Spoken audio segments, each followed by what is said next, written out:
तो आज का हमारा विषय है टेंस अर्थात कि काल। तो सबसे पहले ये जान लेते हैं कि काल कितने प्रकार के हैं। उसके पहले मैं आपको ये बता दूं कि ये टेंस जो है आज भी एक समस्या का विषय बना हुआ है, क्योंकि इसे सीखने के बाद बच्चे समझने की जगह पे इसे रटना शुरू कर देते हैं। तो सबसे पहले समझते हैं कि टेंस कितने प्रकार के होते हैं।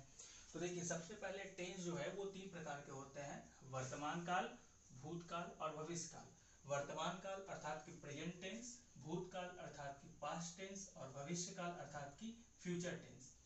अब इन तीनों कालों को अध्ययन की सुविधा के लिए 4 अलग अलग टाइम में बांटा गया है। टाइम बोलने का मतलब कि इंडिफिनिट टेंस अर्थात अनिर्धारित समय, जिसका समय निर्धारित ना हो। कंटिन्यूअस टेंस अर्थात ऐसा टेंस जिसमें काम चल रहा हो।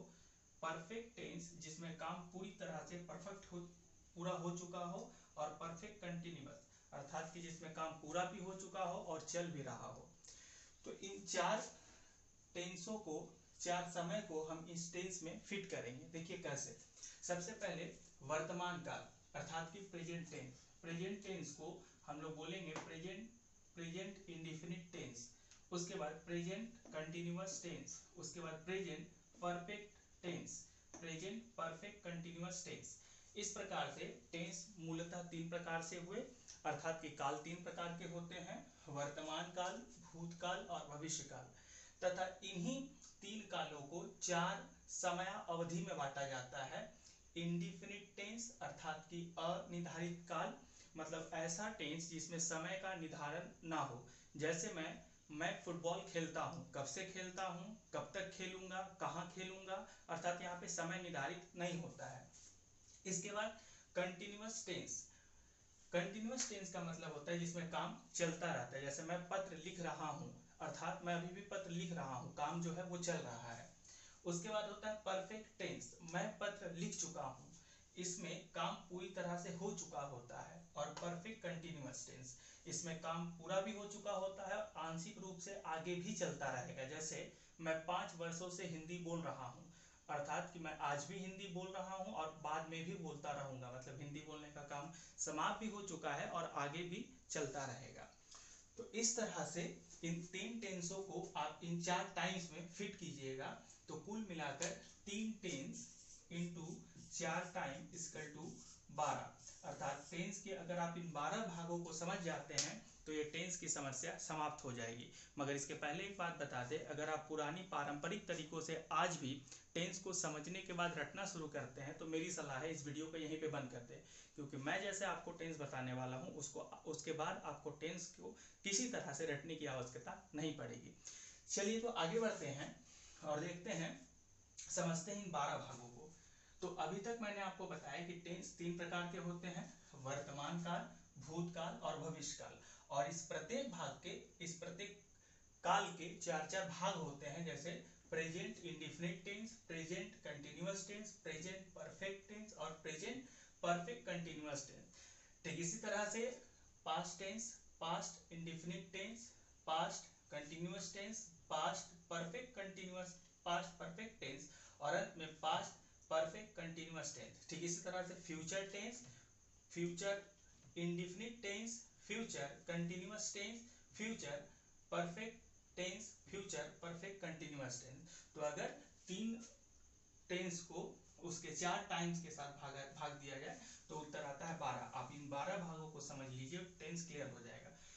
तो चलिए समझते हैं इन 12 भागों को। मगर उन 12 भागों को समझाने के पहले मैं एक बार और आपको बता दूं, ये प्रत्येक भाग, जैसे कि प्रेजेंट इंडिफिनिट टेंस, जब हम प्रेजेंट इंडिफिनिट टेंस पे चर्चा करेंगे कि प्रेजेंट इंडिफिनिट टेंस कैसे बनता है, तो हमें जान लेना होगा कि वाक्य कितने प्रकार के होते हैं। तो किसी भी टेंस में वाक्य जो है वो 4 प्रकार के होते हैं: अफर्मेटिव अर्थात कि सकारात्मक, नेगेटिव अर्थात कि नकारात्मक, इंट्रोगेटिव अर्थात कि प्रश्न सूचक और इंट्रोगेटिव नेगेटिव अर्थात जिसमें प्रश्न सूचक भाव भी हो, मतलब प्रश्न भी पूछा गया हो, और नकारात्मक मतलब नॉट, नहीं का भी भाव आता हो।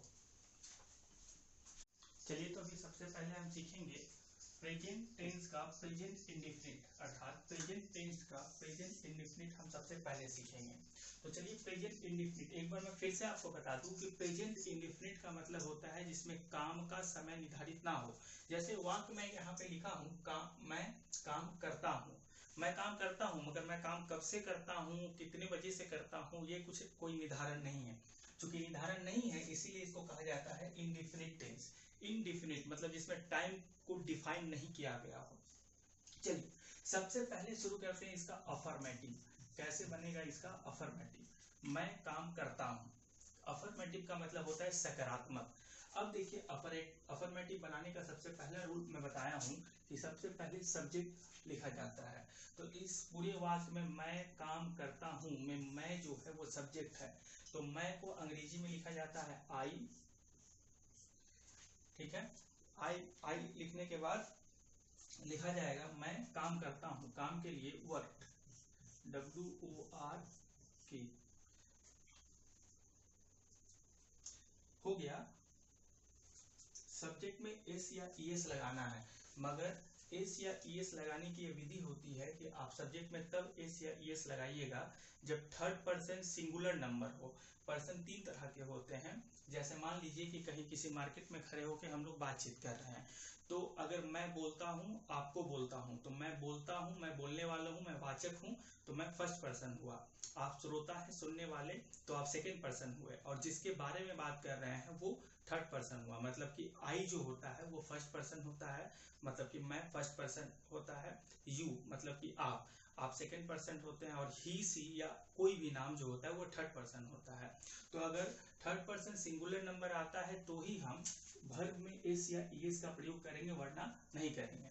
तो यहाँ पर अफर्मेटिव का मैं काम करता हूँ, आई वर्क, सेंटेंस कंप्लीट हो गया। अब आते हैं नेगेटिव में। नेगेटिव का मतलब होता है जहाँ पे नकारात्मक बोध हो। नकारात्मक बोध होने का मतलब कि जहाँ पे नहीं हो। तो अगर इसका नेगेटिव हम करने जाएं तो इसका मतलब होता है कि यहाँ पे नॉट होना चाहिए। मैं काम नहीं करता हूं। तो देखिए इसका नियम क्या कहता है कि सबसे पहले सब्जेक्ट लिखा जाए। तो सबसे पहले सब्जेक्ट आई, उसके बाद बोल रहा है डू या डज में से कुछ एक, कोई एक होना चाहिए। तो यहाँ पे डू होगा, मैं अभी बता देता हूँ आपको डू क्यों होगा, इसके पीछे भी नियम है। आई डू, उसके बाद नॉट, नहीं के लिए आएगा नॉट, आई डू नॉट। उसके बाद वर्ब का पहला रूप मतलब फर्स्ट वर्ब आएगा WORK, work. Work work work work का पहला दूसरा फॉर्म जो है वही वर्क ही होता है। इसके बाद ऑब्जेक्ट, तो ऑब्जेक्ट कुछ है नहीं। एक बार फिर से मैं आपको समझाता हूँ। नियमानुसार सब्जेक्ट, सबसे पहले हमने इसमें सब्जेक्ट ढूंढा, मैं काम नहीं करता हूँ, इसमें सब्जेक्ट कौन है, तो हमको पता चला कि मैं जो है वो सब्जेक्ट है, तो मैं को मैं आई, अंग्रेजी में आई लिख दिया। उसके बाद डू या डज में से किसी एक का प्रयोग करना है। डू का प्रयोग, डज का प्रयोग कहाँ पे होता है मैं ये बताता हूँ। थर्ड पर्सन सिंगुलर नंबर, आई होता है फर्स्ट पर्सन, यू होता है सेकंड पर्सन, ही सी या एनी नेम ये होता है थर्ड पर्सन। तो थर्ड पर्सन भी हो और सिंगुलर नंबर भी हो तो डज का प्रयोग होता है। इसका मतलब आपको यहाँ पे डू का प्रयोग करना है। तो इस तरह से नेगेटिव भी बनकर तैयार हुआ। अब नेगेटिव के बाद हम लोग बढ़ते हैं इंट्रोगेटिव के तरफ। इंट्रोगेटिव सेंटेंस अगर हो तो उसका उसे हम टेंस में कैसे बनाएंगे। जैसे मैं काम करता हूं, ये इंट्रोगेटिव सेंटेंस कब होता, तब होता जब इसके सामने क्या जुड़ा होता, क्या मैं काम करता हूं, और यहाँ पे प्रश्न सूचक चिन्ह होता। तो फिर इसको कैसे सॉल्व करते, तो देखिए यहाँ पे नियम लिखा हुआ है, डू या डज में से कोई एक लगाना है। तो सबसे पहले हम डू लगाएंगे। डू के बाद सब्जेक्ट, हमको सब्जेक्ट ढूंढना है। यहाँ पे सब्जेक्ट कौन सा है, तो सब्जेक्ट आई है, डू आई। उसके बाद डू का काम हो गया, सब्जेक्ट का काम हो गया, हमको वर्ब ढूंढना है। तो वर्ब है काम करना वर्ब है, तो वर्क।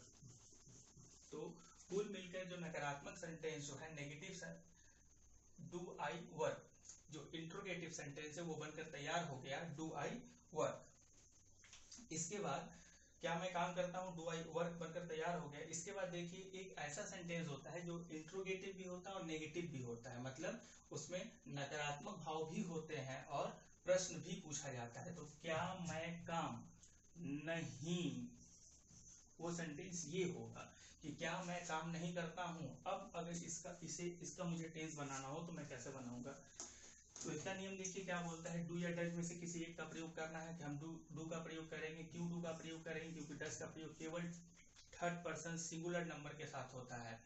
इसके बाद हमको सब्जेक्ट ढूंढना है, तो सब्जेक्ट हमको मिल गया आई, डू आई। इसके बाद हमको नॉट लगाना है, किसके लिए, नहीं के लिए, do I not. Do I not के बाद हमको वर्क का फर्स्ट फॉर्म लगाना है, वर्क काम करना, काम करना वर्ब है, डू आई नॉट वर्क प्रश्नसूचक चिन्ह। इस प्रकार से जो है प्रेजेंट इंडेफिनिट का टेंस समाप्त हुआ बनकर।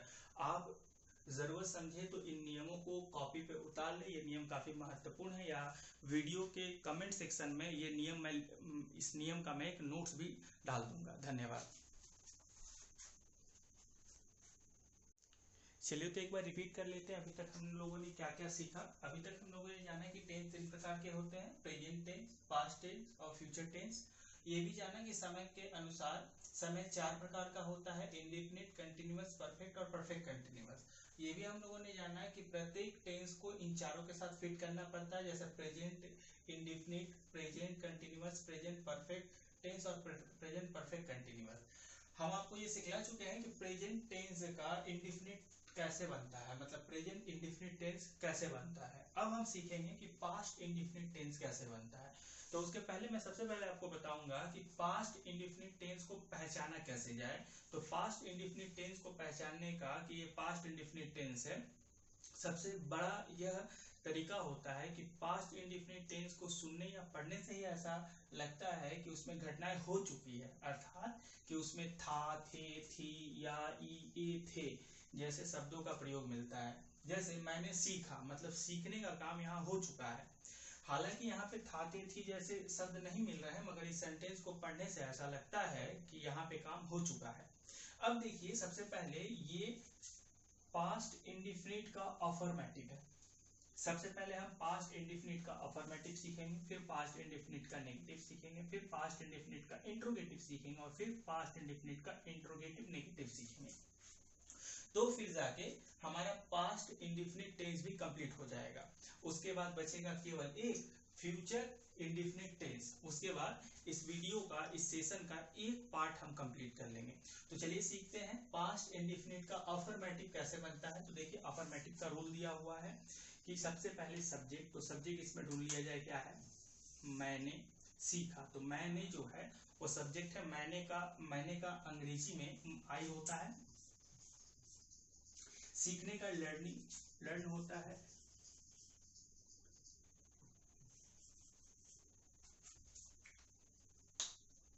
अब देखिए ये बन गया आपका अफर्मेटिव। अब आते हैं हम नेगेटिव की तरफ कि ये सेंटेंस अगर नेगेटिव होता तो फिर कैसा होता। ये सेंटेंस अगर नेगेटिव होता तो होता मैंने नहीं सीखा। मैं पहले ही आपको बता चुका हूं कि अफर्मेटिव का मतलब होता है सकारात्मक, नेगेटिव का मतलब होता है नकारात्मक, मतलब नहीं उसकी पहचान होती है। अगर किसी सेंटेंस में नहीं दिख जाए तो आप ये समझ लीजिए कि वो सेंटेंस जो है वो नेगेटिव नकारात्मक सेंटेंस है। किसी सेंटेंस में अगर आपको प्रश्नवाचक चिन्ह दिख जाए या फिर उस सेंटेंस की शुरुआत क्या, कैसे, कौन जैसे शब्दों से होता हो तो आप समझ जाइए कि वो प्रश्नवाचक सेंटेंस है, वाक्य है। कोई ऐसा सेंटेंस हो जिसमें क्या, क्यों, कैसे जैसा वाक्य भी आए और नॉट भी आए तो आप समझ लीजिए वो नेगेटिव इंट्रोगेटिव नेगेटिव है। चलिए अब हम लोग सीखते हैं कि अगर इस तरह का सेंटेंस आपको मिलता है जिसमें हो कि मैंने नहीं सीखा, तो फिर आप इसका टेंस कैसे कीजिएगा, मतलब इसको हिंदी से अंग्रेजी से हिंदी में या हिंदी से अंग्रेजी में रूपांतरित कैसे कीजिएगा। मैंने नहीं सीखा, मैंने नहीं सीखा। तो चलिए सबसे पहले रूल ये बोलता है कि सब्जेक्ट ढूंढा जाए, तो सब्जेक्ट हमने ढूंढ लिया, आई जो है मैंने, आई हमको सब्जेक्ट मिल गया। उसके बाद रूल बोलता है कि डिड लगा दिया जाए, तो हम चलिए डिड लगा देते हैं, डिड। उसके बाद रूल बोलता है नॉट लगा दिया जाए, फिर हम नॉट लगा देते हैं। चलिए यहाँ तक मैं कंप्लीट हो गया, नॉट लगा दिए तो नहीं भी कंप्लीट हो गया। सीखना,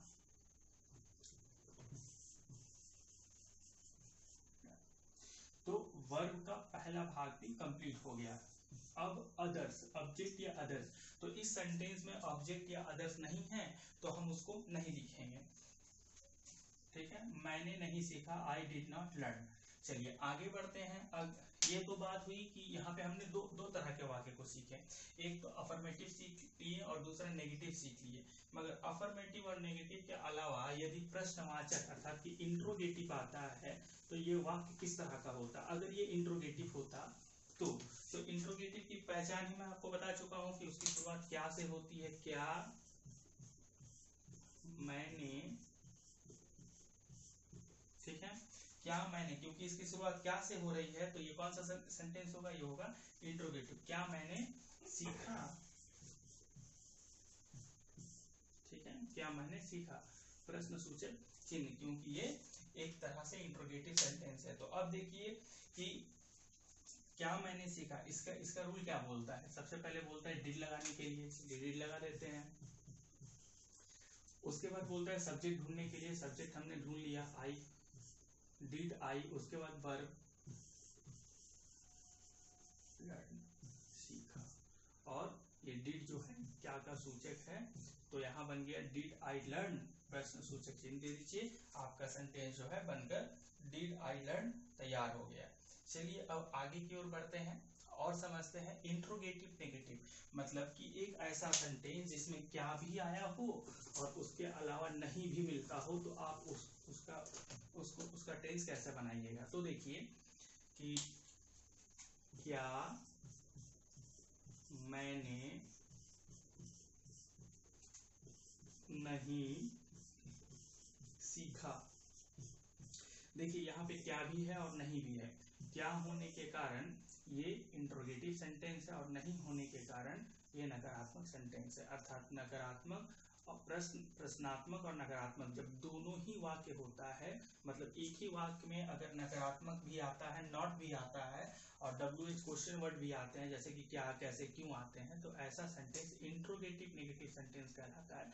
इसका क्या नियम है, देखिए डिड, सबसे पहले क्या करें, डिड लिखते हैं नियमानुसार। डिड लिखने के बाद सब्जेक्ट ढूंढते हैं, तो सब्जेक्ट मिला मैं आई। डिड आई के बाद नॉट लगाना है, डिड आई नॉट। उसके बाद हमको वर्ब ढूंढना है, डिड आई नॉट लर्न। उसके बाद ऑब्जेक्ट कोई है नहीं तो छोड़ देते हैं, अगर अदर्स होगा तो इसके बाद लिखेंगे। इस तरह से हम लोग पास्ट टेंस का इंडिफिनिट भी सीख के कंप्लीट कर लिए। अब देखिए अभी तक आपने पास्ट टेंस में क्या क्या सीखा, अफर्मेटिव, नेगेटिव, इंट्रोगेटिव, नेगेटिव। आपको ये भी बतला चुका हूं कि पास्ट टेंस जो होता है उसका पहचान होता है था, थे, थी, ये सब इसका पहचान होता है। तो इस रूल को और इस पहचान को आप नोट डाउन करके रखें, और अगर नोट डाउन नहीं भी कर रहे हैं तो चिंता का कोई विषय नहीं है, मैं कमेंट बॉक्स में इसका एक नोट्स दे दूंगा, आप वहां से उस नोट्स को डाउनलोड करके पढ़ सकते हैं। चलिए बढ़ते हैं आगे और अब हम सीखेंगे फ्यूचर टेंस का फ्यूचर इंडेफिनिट कैसे बनता है। चलिए तो अब हम पढ़ने वाले हैं फ्यूचर टेंस का फ्यूचर इंडेफिनिट अर्थात फ्यूचर इंडेफिनिट टेंस। चलिए अब हम पढ़ते हैं फ्यूचर इंडेफिनिट टेंस। सबसे पहले हम ये जानते हैं कि फ्यूचर इंडेफिनिट टेंस की पहचान क्या होती है। तो फ्यूचर इंडेफिनिट टेंस की पहचान होती है गा, गे, गी, या फिर सरल भाषा में मैं आपको ऐसे समझाऊं कि फ्यूचर इंडेफिनिट भविष्य में होने वाली किसी घटना के बारे में बतलाता है जो कि अभी ना तो हो चुका है ना हुआ है, होगा, इसे कहते हैं फ्यूचर इंडेफिनिट टेंस। तो फिर से आपको बता दूं कि टेंस तीन प्रकार के होते हैं, वर्तमान, भूत और भविष्य, प्रेजेंट टेंस, पास्ट टेंस और फ्यूचर टेंस। इनके प्रत्येक के चार चार भाग होते हैं, इंडेफिनिट, कंटीन्यूअस, परफेक्ट टेंस और परफेक्ट कंटीन्यूअस टेंस। इन्हें पुनः वाक्य के आधार पर तीन भागों में बांटा जाता है, अफर्मेटिव, नेगेटिव, इंट्रोगेटिव और इंट्रोगेटिव नेगेटिव। तो इस सेंटेंस का हम अफर्मेटिव कैसे बनाएंगे, तो ये एक अफर्मेटिव सेंटेंस है। आपका प्रश्न हो सकता है कि भैया कैसे, क्यों अफर्मेटिव सेंटेंस है, ये नेगेटिव क्यों नहीं है? क्योंकि इसमें नॉट नहीं लगा हुआ, इसलिए नेगेटिव नहीं है। आप पूछ सकते हैं कि ये इंट्रोगेटिव क्यों नहीं है? क्योंकि इंट्रोगेटिव की पहचान होती है प्रश्नवाचक, मतलब इसमें प्रश्न होगा कि क्या मैं आज कलकत्ता जाऊंगा, तो वो होगा प्रश्नवाचक। चलिए, इसके नियम को ऊपर मैं लिख चुका हूं, थोड़ा सा नियम पर आप ध्यान दीजिएगा कि अफर्मेटिव को हिंदी से अंग्रेजी में अनुवाद करते समय सबसे पहले सब्जेक्ट आता है, फिर विल आता है, फिर वर्ब का पहला फॉर्म आता है और फिर ऑब्जेक्ट आता है। तो सबसे पहले इस वाक्य में हमें ढूंढना है कि सब्जेक्ट क्या है। तो हमें पता चलता है कि मैं जो है ये सब्जेक्ट है, तो चलिए मैं का हिंदी होता है आई। उसके बाद हमें लगाना है विल। एक बात यहाँ पे रोक कर आपको बता दूं कि कुछ वर्ष पहले तक यहाँ पे केवल विल नहीं बल्कि सेल और विल हुआ करता था और दोनों में से किसी एक का प्रयोग हम करते थे, मगर मॉडर्न इंग्लिश के आने के साथ ही साथ यहाँ पे केवल और विल का ही प्रयोग होता है। तो आपके लिए ये रियायत की बात है कि आपको ज्यादा सोचना नहीं है और विल ही लगा देना है। तो चलिए, आई विल हो गया, विल के बाद वर्ब का फर्स्ट फॉर्म, तो आई विल गो, गो के साथ हेल्पिंग वर्ब टू लगता है, आई विल गो टू। इसके बाद कोलकाता, कोलकाता आज, टुडे। तो बनकर पूरा तैयार हुआ कि I will go to Kolkata today. देखिए पूरे नियम के अनुसार ये सेट हुआ है कि नहीं, एक बार ये भी देख लिया जाए। सबसे पहले सब्जेक्ट आना चाहिए, तो आई आया है, आई के बाद सब्जेक्ट के बाद विल आना चाहिए, चलिए विल आया है। उसके बाद वर्ब आना चाहिए, वर्ब मतलब होता है क्रिया करना, जैसे आना, जाना, खाना, पीना, सोना, नाचना, गाना, जहां भी कोई काम होता है उसको वर्ब कहते हैं, तो वर्ब आया है। वर्ब के साथ गो के साथ टू आता है, go to Kolkata, Kolkata object है, और टुडे ये अदर्स है, ये ना तो सब्जेक्ट है ना ऑब्जेक्ट है, ये अदर्स है। तो चलिए अफर्मेटिव को हम समझ चुके हैं, मगर ये सेंटेंस अगर अफर्मेटिव में ना रहकर नेगेटिव में हो तो हम इसका अनुवाद अंग्रेजी में कैसे करेंगे ये सीखते हैं। तो देखिए, अगर ये नेगेटिव होगा तो इसका मतलब होगा कि मैं आज कोलकाता नहीं जाऊंगा। अब इसका नियम क्या कहता है? सबसे पहले सब्जेक्ट, सब्जेक्ट आई, चलिए आई हो गया। इसके बाद विल लगाना है, चलिए विल लगा देते हैं। इसके बाद नॉट लगाना है, चलिए नॉट भी लगा देते हैं। इसके बाद वर्ब गो, और उसके बाद गो के साथ टू। तो अब तक क्या किए हम? सबसे पहले सब्जेक्ट, फिर विल लगा दिए, फिर नॉट लगा दिए, फिर गो टू कोलकाता ऑब्जेक्ट, और अंत में टुडे। तो ये बनकर के तैयार हो गया हमारा नेगेटिव सेंटेंस, मगर अभी भी कहानी खत्म नहीं हुई है। इसके बाद बारी है प्रश्नवाचक की, अर्थात की इंट्रोगेटिव की। तो अगर ये सेंटेंस इंट्रोगेटिव होता तो कैसा होता? तो इंट्रोगेटिव होता तो यहाँ पर क्या लगा होता, और ये नहीं होता, तो फिर इसे हम कैसे बनाते? तो देखिए, अगर ये इंट्रोगेटिव होता तो कुछ इस तरह का होता कि क्या मैं आज कलकत्ता जाऊंगा। नियम क्या कहता है कि सबसे पहले विल लगाया जाए, चलिए विल लगा दिए। विल के बाद सब्जेक्ट ढूंढा जाए, आई, मैं, आई मेरा सब्जेक्ट है, आई लगा दिया जाए, विल आई। इसके बाद वर्ब ढूंढा जाए, गो टू, गो टू। इसके बाद ऑब्जेक्ट कोलकाता टुडे। अर्थात कि सेंटेंस कुछ इस तरह से बनकर तैयार होता, will I go to Kolkata today. मगर अगर ऐसा होता कि ये इंट्रोगेटिव और नेगेटिव दोनों होता तो फिर कैसा होता? तो चलिए वो भी सीख लेते हैं। क्या मैं आज कोलकाता नहीं जाऊंगा? नियम क्या बोलता है कि सबसे पहले विल लगाना है, चलिए विल लगा देते हैं। नियम बोलता है उसके बाद सब्जेक्ट लगाना है, चलिए सब्जेक्ट लगा देते हैं। नियम बोलता है उसके बाद नॉट लगाना है, चलिए नॉट भी लगा देते हैं। और उसके बाद नियम कहता है कि वर्ब लगाना है, तो गो के साथ टू होता है, विल सब्जेक्ट की जगह पे सब्जेक्ट लिखना नहीं था, sorry sorry sorry, will I not go to Kolkata today. एक बार फिर से देखिएगा, नियम में बोलता है कि अगर कोई सेंटेंस हो और वो इंट्रोगेटिव नेगेटिव दोनों हो तो सबसे पहले विल लगाना है, तो हमने सबसे पहले विल लगाया। उसके बाद कहा जाता है कि सब्जेक्ट ढूंढना है, सब्जेक्ट ढूंढ के हमने आई लगाया। उसके बाद कहा जाता है नॉट लगाना है, हमने नॉट भी लगा दिया। और उसके बाद वर्ब भी हमने लगा दिया, गो, और उसके बाद टू। इसके बाद ऑब्जेक्ट कोलकाता और बचा हुआ जो भी है उसके बाद भर देते हैं और सेंटेंस बन करके तैयार होता है कि I will I not go to Kolkata today. तो इस प्रकार हमने इस पूरे वीडियो सेशन का एक पार्ट जो है समझ के समाप्त कर लिया है।